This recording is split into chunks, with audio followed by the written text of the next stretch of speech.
Bom, artigo 121, parágrafo 2º, inciso 3. Nós estamos estudando o homicídio nas suas formas qualificadas. E aí nós temos, no inciso 3, circunstâncias objetivas, circunstâncias de caráter não pessoal, circunstância que dizem respeito ao crime, e não à pessoa do criminoso, como nós vimos nos incisos 1 e 2. O inciso 3 diz que qualifica homicídio quando há emprego de veneno, fogo, explosivo, asfixia, tortura, ou outro meio tão insidioso quanto esses, tão cruéis quanto esses, ou que possam resultar perigo comum como esses.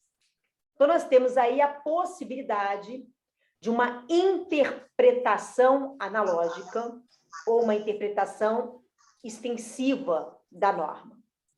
Isso não fere o princípio da legalidade, porque a própria norma autoriza essa interpretação extensiva quando diz ou qualquer outro meio tão insidioso, tão cruel quanto os demais. E aí, se a gente pudesse colocar em uma escala, né, de crueldade, de resultar perigo comum, de ser insidioso, qual desses a gente pode dizer que é cruel? A asfixia e a tortura. Qual desses podem resultar perigo comum? Penso que o fogo e o explosivo. Então, restou ali como insidioso o veneno. Insidioso é algo secreto, que ninguém sabe que está acontecendo. E aí, o veneno, sendo um meio insidioso, sendo um meio secreto, vai gerar a seguinte controvérsia. Se a vítima sabe que está ingerindo veneno, esse homicídio é qualificado pelo veneno ou não, já que não foi um meio insidioso? Imaginem, por exemplo, numa situação de eutanásia. A gente sabe que a vida é um bem jurídico indisponível e que, portanto, o consentimento do ofendido não vai excluir a ilicitude e o sujeito vai responder se matar alguém, mesmo que seja por motivo de relevante valor moral. O que poderá ter é redução de pena do parágrafo 1º, um homicídio privilegiado. Mas vamos imaginar que, numa situação de eutanásia, o sujeito ativo vai matar o sujeito passivo com emprego de veneno. Ele vai colocar uma substância, veneno, no soro da vítima que está internada no hospital. E a vítima vai morrer. Só que a vítima sabe que o sujeito ativo está utilizando do veneno. Sendo assim, esse homicídio vai ser qualificado? Vai ter a incidência do parágrafo 2º, inciso 3, tendo em vista que o veneno não foi um meio insidioso, como parece que ali é exigido? Essa é uma questão controvertida. Há quem defenda que o veneno só pode qualificar o homicídio se for um meio secreto. Uma vez que a vítima sabe que está ingerindo veneno, não haveria incidência da qualificadora. Outra corrente entende que mesmo o legislador nos levando a acreditar que o veneno possa ser um meio insidioso, não quer dizer que, quando não é, não qualifica o crime. Então, para essa corrente, independentemente da vítima saber ou não que está ingerindo veneno, nós temos ali a qualificadora do veneno. Um outro ponto importante aqui no inciso 3 diz respeito à tortura. Por quê? Porque existe no Brasil a Lei 9455 de 97, que é a lei que tipifica os crimes de tortura. Eu vou compartilhar aqui com vocês a foto de um slide.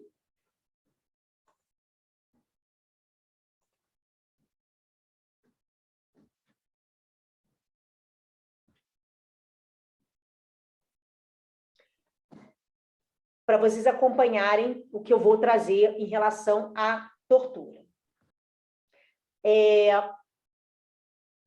Quando ocorre morte com tortura,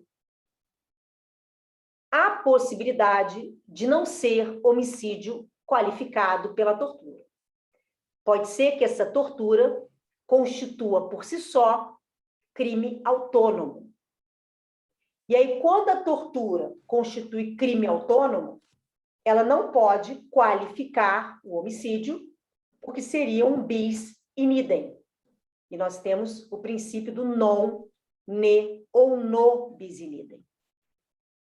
Então, toda vez que você está diante de uma situação fática, que tem morte com tortura, a primeira coisa que você precisa fazer é verifica se essa tortura se enquadra na Lei 9455 de 97, que é a lei que tipifica os crimes de tortura, porque nem toda tortura é crime autônomo de tortura. Para isso, tem que se enquadrar no artigo 1º da Lei 9455 de 97. Uma vez que não se enquadre, uma vez que aquela tortura não seja crime de tortura, nós vamos ter o homicídio qualificado pela tortura. A tortura teria sido um meio para se matar alguém, e por não se constituir crime autônomo, o sujeito vai responder pelo homicídio qualificado. Agora, se esta tortura se enquadrar na Lei 9455 de 97, aí você vai ter que fazer uma segunda verificação. Você vai ter que observar se houve dolo ou não no resultado morte.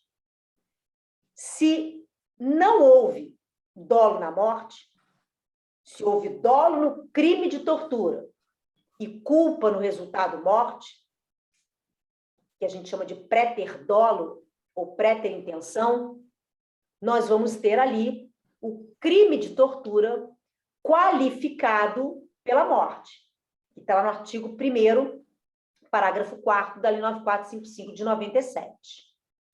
Agora, se houve dolo na morte, aí nós vamos ter dois crimes. O sujeito vai responder por crime de tortura em concurso com homicídio. Esse homicídio pode até ser qualificado, mas não pela tortura. Então, vamos ao exemplo, ou melhor, aos exemplos. O marido está desconfiado que a mulher tem um amante. Então, ele resolve torturá-la para que ela confesse a traição. Essa situação se enquadra na lei de tortura. Se você olhar o artigo 1º, inciso 1, letra A, você vai encontrar ali essa situação fática se enquadrando como crime de tortura. Acontece que durante a tortura, a mulher vem a óbito. A mulher morre. Ela não suporta a situação a qual ela foi submetida, aquela tortura a qual ela foi submetida, aquele sofrimento intenso, e vai a óbito. O marido não queria matar a mulher. Ele queria torturá-la para que ela confessasse, mas ela acabou morrendo. Então, nesse caso, houve crime de tortura, mas não houve dolo no resultado morte. Então, esse sujeito vai responder por crime de tortura qualificado pela morte. Crime único, mas com uma pena maior pelo resultado morte. Segundo exemplo, o marido quer torturar a mulher para ela confessar a traição. E aí, no momento que ela confessa, ele aumenta a intensidade da tortura e ela morre. Nesse segundo exemplo, nós também temos um crime de tortura. A conduta dele se enquadra no artigo 1º, inciso 1, a linha A, da 9455 de 97. Só que nesse caso, diferente do primeiro exemplo, ele tinha dolo de matar. Ele queria torturar e quis matar. Então, ele vai responder por dois crimes.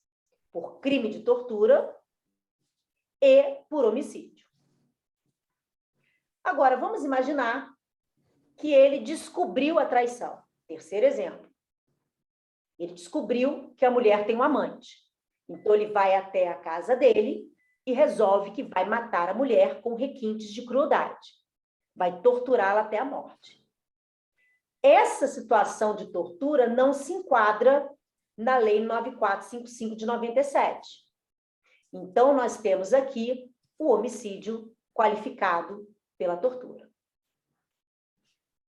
Bom, visto isto, vamos voltar para o Código Penal.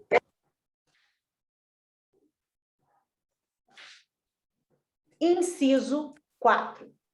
O inciso 4 trata da traição, da emboscada, da dissimulação ou qualquer outro recurso parecido com esses que dificulte ou torne impossível que o ofendido se defenda e vá a óbito ou a quase óbito. Porque a gente tem que pensar também numa tentativa. Nós temos aí circunstâncias objetivas, também circunstâncias de caráter não pessoal, circunstâncias que dizem respeito ao crime e não à pessoa do criminoso. A traição, a emboscada, a dissimulação são circunstâncias de caráter não pessoal, são circunstâncias objetivas. Temos aí também a possibilidade de uma interpretação analógica, extensiva, e que não fere o princípio da legalidade, porque a própria norma autoriza esse método de interpretação. Inciso 5, para assegurar a execução, a ocultação, a impunidade ou vantagem de outro crime. No inciso 5, nós vamos encontrar motivos do crime. Portanto, o inciso 5 traz circunstâncias subjetivas, circunstâncias de caráter pessoal, circunstância que diz respeito à pessoa do criminoso e não ao crime. Exemplo do inciso 5. Eu furtei um automóvel na porta de um prédio. O porteiro me viu e me reconheceu. Deixa aí, quando estiver no caixão lá. Mato o porteiro para que ele não conte para ninguém que fui eu que na noite anterior subtraí. Estou cheio de dor de cabeça aqui. Esse homicídio do porteiro será qualificado pelo inciso 5 do parágrafo 2º do artigo 121 do Código Penal. Nada. Então se vira uma... Inciso 6. O inciso 6 traz o conhecido feminicídio. O feminicídio não se confunde com o femicídio. Femicídio é matar mulher. O feminicídio é quando se mata uma mulher nas circunstâncias do parágrafo 2º-A do artigo 121 do Código Penal. Então, femicídio, a gente pode dizer que é gênero, cuja uma de suas espécies é o feminicídio. O feminicídio, que é uma circunstância qualificadora do homicídio, ocorre quando qualquer pessoa mata uma mulher por razões da condição de sexo feminino. É um crime de gênero, sem dúvida alguma, só que a gente precisa saber o que seriam essas condições, essas razões da condição de sexo feminino. E aí o parágrafo 2º-A vai dizer que considera-se que há razões de condição de sexo feminino quando o crime envolve, inciso 1, violência doméstica e familiar, inciso 2, menosprezo ou discriminação à condição de mulher. Vamos por partes. Primeiramente, será que era realmente necessário incluir como qualificadora o inciso 6? O inciso 6 foi acrescido ao Código Penal em 2015 pela Lei 13.104. Então, até 2015, nós não tínhamos essa qualificadora. Mas pergunto, se antes de 2015 o sujeito mata uma mulher por razões da condição de ser mulher, esse homicídio era simples? Será que era qualificado já pelo motivo torpe? Logo que foi incluído o inciso 6 ao parágrafo 2º do 121, eu me questionei quanto a isso. E pensei, no primeiro momento, que não haveria necessidade de qualificar o que já estava qualificado. Porque se uma pessoa mata a outra por ela ser mulher, me parecia tão óbvio que isso era um motivo torpe, que, portanto, já era qualificado, independentemente da lei ter acrescido esse inciso 6 ao parágrafo 2º do artigo 121 do Código Penal. Mas, conversando com o procurador de justiça, ele me abriu os olhos. Ele falou, Ana, não é bem assim. Nem sempre, quando se mata uma mulher, por ela ser mulher, se enquadrava no motivo torpe. O sujeito mata a mulher porque ele odeia as mulheres, porque ele apanhava muito da mãe quando era criança. Ele foi abusado durante toda a sua infância pela mãe, pelas tias, pelas mulheres da família dele. Então, ele cresceu tendo verdadeiro pavor das mulheres, e aí ele mata mulheres. Não se enquadraria como motivo torpe. E aí eu repensei a importância de se enquadrar no inciso 6 o feminicídio, de termos ali uma qualificadora específica do feminicídio. Além disso, a importância de se ter um tipo penal específico para crimes contra a mulher por conta da gente precisar falar sobre o assunto. Eu lembro que em 2015, quando a lei entrou em vigor, muitas palestras, muitas entrevistas, muitos programas de televisão, muitos congressos, muitas conferências, em sala de aula, em conversas nos bares, se falou dos homicídios praticados contra as mulheres por razões das suas condições de serem mulheres, de serem do sexo feminino.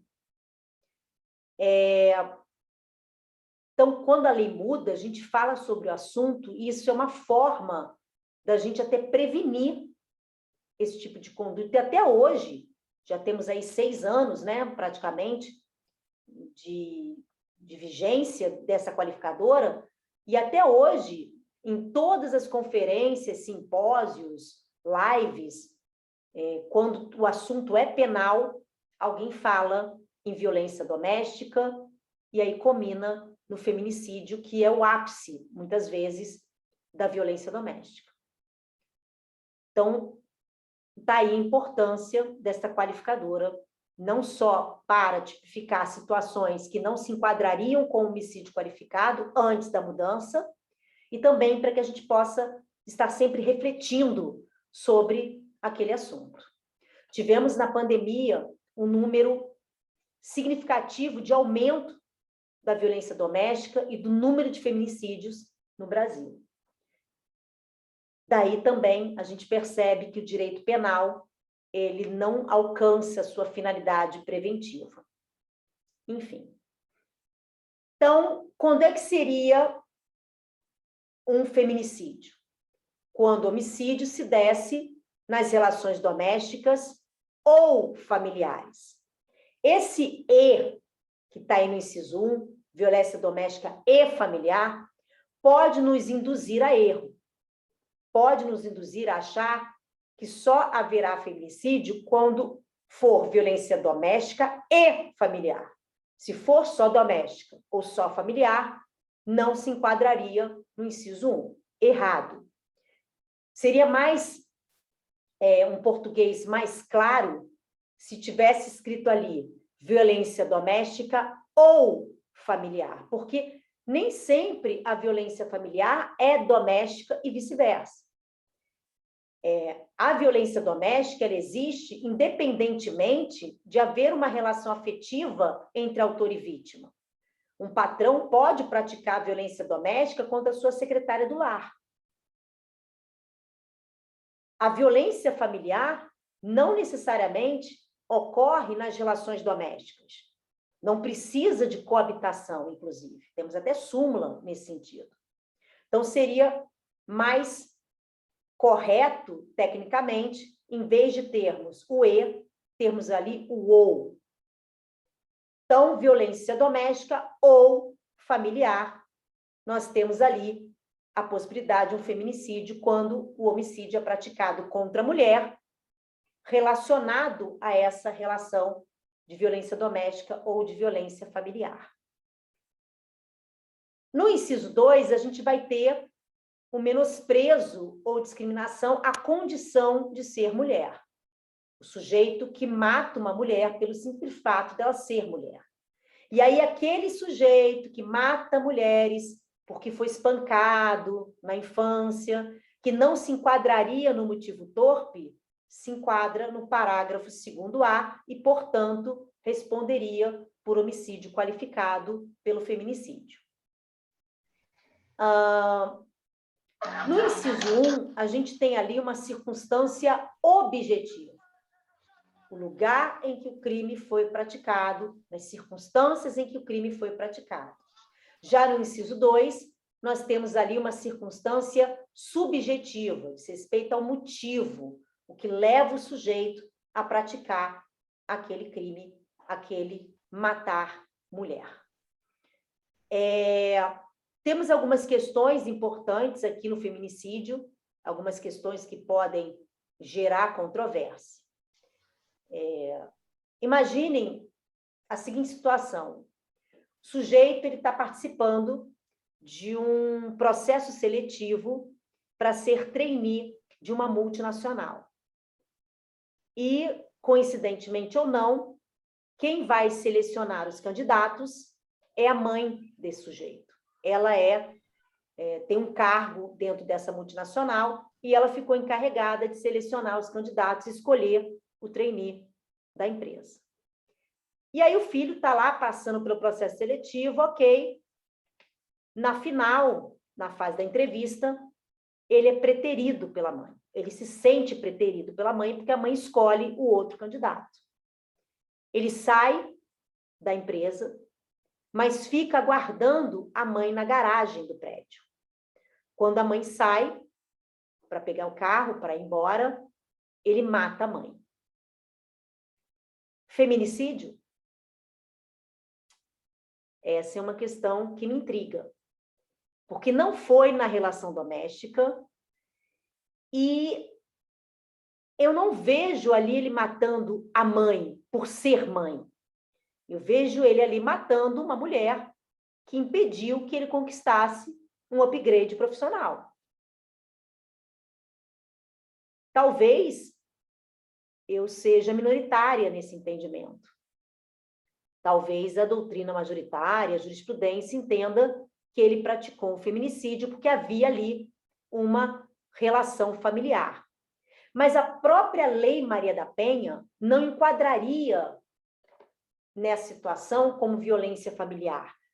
Por quê? Primeiro, que não foi num ambiente familiar. E segundo, que esta mulher, na visão hoje dos tribunais, né, aqui no Rio de Janeiro, por exemplo, é de que para se aplicar a Lei Maria da Penha, essa mulher tem que ser uma mulher vulnerável, financeiramente, emocionalmente, patrimonialmente. Tem que haver uma relação de dependência entre a mulher e o sujeito que pratica violência contra ela. E aí eu também não vejo essa vulnerabilidade dessa diretora, dessa multinacional, em relação ao criminoso. Mas é uma situação interessante e discutível, esse caso especificamente. Bom, voltando para o parágrafo 2º, inciso 7.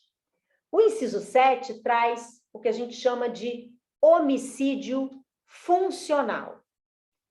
É o homicídio praticado contra a autoridade ou qualquer um dos agentes descritos nos artigos 142 e 144 da Constituição de 88, contra integrantes do sistema prisional e da Força Nacional de Segurança Pública, no exercício da função ou em decorrência dela, ou contra seu cônjuge, companheiro ou parente consanguíneo até 3º grau, em razão dessa condição. Aqui, no homicídio funcional, nós temos que pensar no princípio da legalidade. Aliás, em toda a norma penal incriminadora, o princípio da legalidade é de suma importância. Mas eu chamo a atenção para o inciso 7, por quê? Porque se você olhar o artigo 142, o artigo 144, você não vai encontrar todas as autoridades que trabalham no âmbito criminal. Por exemplo, um juiz criminal, um promotor de justiça. Imaginem que numa audiência, após ser condenado, o réu consiga pegar a arma de um policial e matar o juiz que o condenou. Seria homicídio funcional? A gente poderia aplicar o inciso 7? Não. Por que não? Porque os magistrados não estão nesta lista do inciso 7, mesmo sendo um juiz que atua no âmbito criminal. Assim como também não entra um promotor de justiça. Além disso, se você olhar o artigo 144, você vai encontrar essas autoridades no caput. Mas nós temos, nos parágrafos do 144, outras autoridades. Por exemplo, se você olhar o parágrafo 8º do artigo 144 da Constituição, você vai encontrar ali os guardas municipais. Será que se eu matar um guarda municipal porque ele multou o meu veículo, ou porque ele determinou que ele fosse rebocado, eu estaria aqui no inciso 7? O guarda municipal, ele está no artigo 144, mas não no caput. Ele está no parágrafo 8º. E aí aqui vai ter controvérsia. Se só as pessoas do caput do artigo 144 é que estariam ali descritas como autoridades vítimas de homicídio funcional. Outros defendem que todo o artigo 144.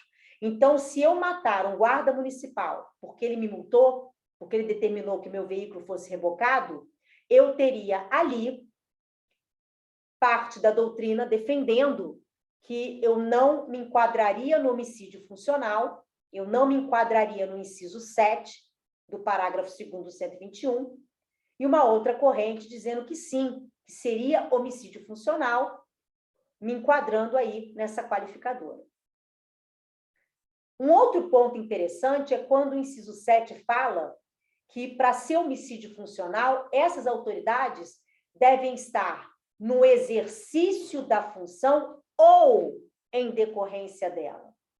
Mas quando fala de cônjuge, companheiro, parente consanguíneo até 3º grau, ele fala em razão desta condição.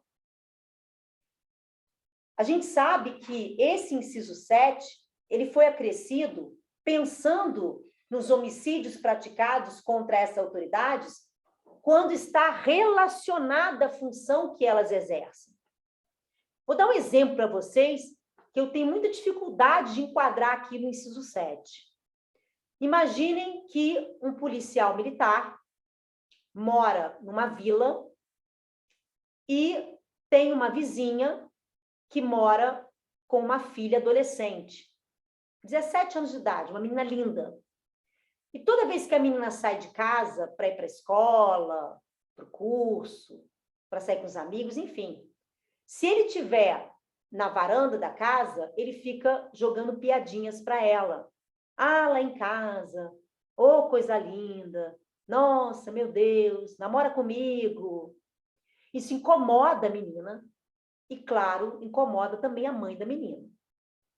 Um belo dia, esta mãe, já não aguentando mais as investidas deste sujeito, vai até a viatura aonde ele está trabalhando, a viatura está estacionada, ele está encostado no capô da viatura, ela se aproxima e começa uma discussão. Você está pensando que você é quem? Você fica cantando a minha filha, ela tem mãe. É um absurdo o que você faz. E aí começam a discutir. Ele começa a rir, debochar, ela se irrita, pega a arma dele e dá um tiro nele e ele morre. Esse homicídio foi funcional? Veja bem, ele estava no exercício da função. Estava. Ele estava fardado, ele estava trabalhando, ele estava na viatura, ele estava de serviço. Mas esta morte não tem relação com a função. Ela não matou o policial por ser policial. Ela matou o vizinho que canta a filha dela. Então, nessa situação, eu particularmente tenho dificuldade de enquadrar essa mulher no homicídio funcional. Mesmo dizendo ali, ou em decorrência dela, no exercício da função. Porque a morte não teve relação com o fato dele ser policial. Em relação a cônjuge, companheiro e parente consanguíneo até o 3º grau, esse rol é taxativo, números clausos, em razão do princípio da taxatividade. Também, essas pessoas vão morrer por serem parentes daquele policial, daquele agente, daquele integrante do sistema prisional, da Força Nacional, da Segurança Pública. Por conta dessa relação, está ligada à função que aquele sujeito exerce. Menos de um minuto, mestre. Vai cair a aula.